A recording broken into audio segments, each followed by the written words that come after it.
laipni lūgt visi Rīgā, satiksmes ministrijā, mūsu lielajā, plašajā saimniecībā. Es zinu, ka daudz no jums ir dažādos ļoti interesantos departamentos šodien. Es zinu, ka 6 no jums šodien pavadīs arī ar mani kopā.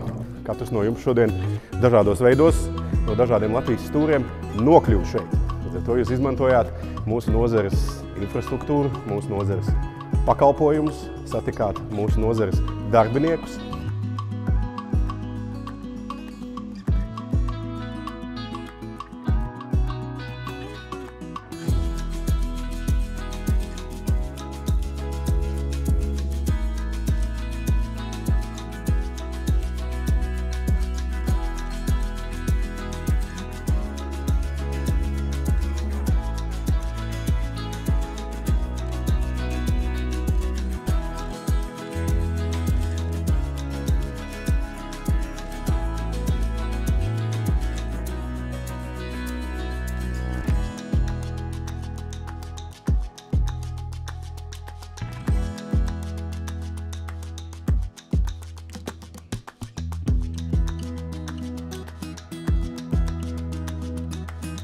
Šodien ēnoja transporta loģistikas starptautiskā sabiedrības koordinācijas departamenta direktori. Viņi ir interesanti, jā, man ļoti patīk. Es sapratu to, ka viņi tur ir jāzina ne tikai politika un arī visas šīs nozeres un tā tālāk, bet arī jāzina valodas, kas man tieši ļoti patīk.